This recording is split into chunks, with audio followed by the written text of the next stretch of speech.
Why don't you tell me like the strategy behind that campaign? What was the strategy, the insights that led you down that the path to create that?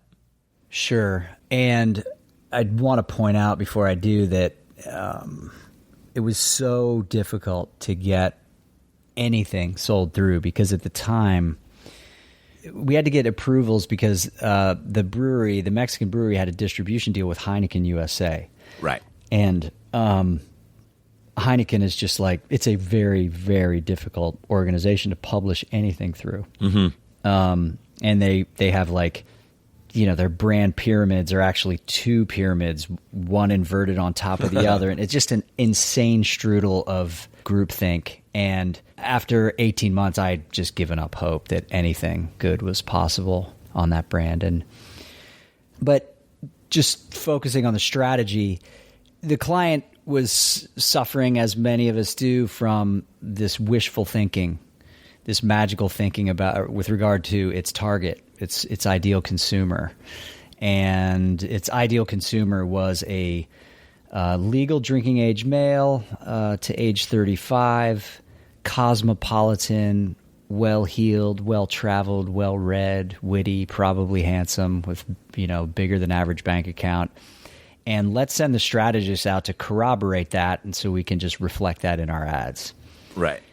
And the poor strategist tasked with this was a young woman, and she's fucking brilliant. Never hasn't been brilliant. And this was her first job, and she was terrified because she wore out a lot of shoe leather on the streets, talked to a lot of guys in the target, actually in that age group. And what she was finding out didn't corroborate what she was sent out to corroborate at all. What she found out, like, instead of being these worldly cosmopolitan guys, what she found out was they were all shit scared. And they were shit scared of being thought of as boring. Their greatest fear centered on starting a conversation with a woman in a bar and running out of things to say. And she didn't even know how to communicate what she like. She was like, "What do I do with this?" And confided in an account person who said, "Oh, go talk to Jeff because you got it. You're nothing good. You're not able to create anything good or anything that connects if you're not trading in truth, right?" Yeah.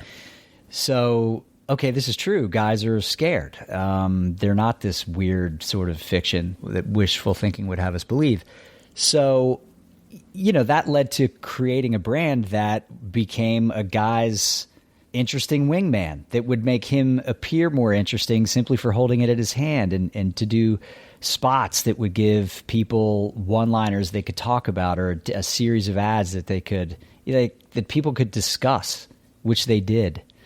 And it worked. If ever you weren't interesting enough to keep the conversational ball in the air, well, maybe you could talk about those commercials that were done for the beer in your hand and see if that works out. Tended to work out, I guess. Yeah.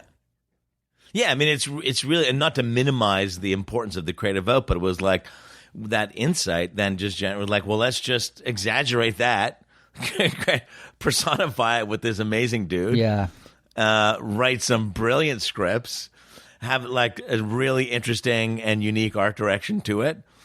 And, Bob's your uncle. There you go. Well, and I can assure you it wasn't that simple. I mean, from there, it was a very, very long slog to get it all sold in. Yeah. And like it was arguably more interesting for the way it got sold in than anything else. But, good thing it did get sold in, and good thing it did get made. Even after the commercials were shot and in the can and ready to go, they still weren't letting it out the door. Right. And they didn't let it out the door until I had a kind of a strange, direct, heart-to-heart phone call from the then CEO of Heineken North America, who was just really concerned because he, I won't tell you his exact language, but no, why not? Sure. I mean, first of all, even then, who calls a landline? The landline in my office rang one day, and I just kind of looked at it, just remembering what a phone was.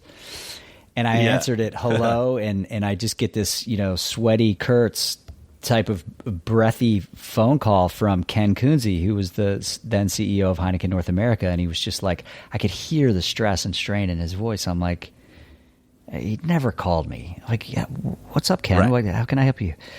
Jeff, I just, my balls. Like, yes, Ken? My balls are, they're really on the line with this one. And I just need to know that your balls are right there next to my balls. Hands down the most homoerotic phone call I've ever received. But, It says like Sword Fight 2.0. It was, and I love Ken to this day. He's such a great guy. Yeah. But, I was fortunately in the position to be able to say with full confidence, which I told him, if you let this work out the door, it will absolutely kill it for you, which is a great position to be in, totally. Just know that something's going to work. Yeah. As a former writer, the thing that always appealed to me was the line, I don't always drink beer, but when I do, I prefer Dos Equis. Right. And my first reaction was like, who the fuck sold that line? Like, I want to know, was that like, did David Jones come in this room? Did Jeff sell that line? So who sold that line? I sold that line. Mary Perhatch sold that line. We all sold that line. And why was that line important to you? Well, I mean, this also speaks to a different aspect of the strategy, and one that was way more difficult for the client. Like most clients just can't, they just struggle with this one. But we had to make the case that consumers don't really think in category. And it would be silly to pretend that the consumer mindset is like, I'd like to have a beer, but do I want a microbrew or macrobrew? Let's say I'm going to go with a big brewed beer. Do I want a domestic or an import? Okay, import. Do I want a cheap import or a premium import? It just doesn't work like that. And all we're trying to do with any of the brands on whose behalf we toil so insanely is get them on a very short list of anything that anybody cares about among the thousands of things competing for their attention. So you're not competing with other premium Mexican import beers. You're competing with the math test that your kid is going to struggle with this coming Friday, and the this and the that and the stress you have at work. You're just not fucking paying attention, and everything has to earn your attention, right? Yeah. Yep. And so we were saying, don't be of a category. Don't think like that. Think so big that you're getting into the cultural waters and you're getting talked about, and you become a reason why somebody might go into a bar in the first place. And they bought into that, which was a tough sell. And that's reflected directly in that line. Like, it's an advertising construct and complete fucking fiction that there is no other product in the world except for this one product. Yeah. And we just wanted to acknowledge the truth of that. It's not even that, if you take that phrase literally, I don't always drink beer, but when I do, I prefer Dos Equis. It's got this faux significance to it, and it sounds like, oh, what a daring thing for a brewer to say, acknowledging that there are other things you can put in your mouth. But literally, no one always does anything. Like, sometimes you got to brush your teeth. Sometimes you got to drive a car. No, you don't always drink beer. Yeah. But when you do, like, this is one you like. You're not even saying this is the only beer. You're just saying it's a preference, and that's enough. You know what I mean? Yeah.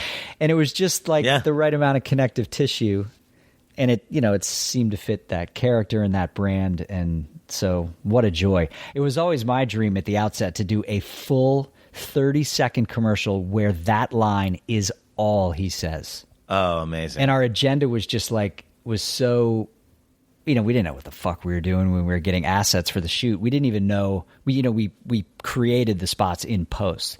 We had like hundreds of lines recorded, and then we shot different stuff, and we didn't know what lines we were going to match to what footage, or even how many lines were going to be in a 30. But I just always, to this day, I dream of a spot where he articulates that line and puts air around every single word. Yeah. I love it. Don't always drink beer. Oh, that's awesome. And it's like just lavishing this insane importance on the dumbest line. Yeah. That's awesome. Thanks, Jeff. Thanks, Ron. Be good. You can hear more interviews from Think Do Say at thinkdosay.com. You can find Think Do Say wherever you buy books. And if you're more of a listener, Think Do Say is also available as an audiobook through Audible and Amazon. And if you're already listening to the book in audio form, then just go back.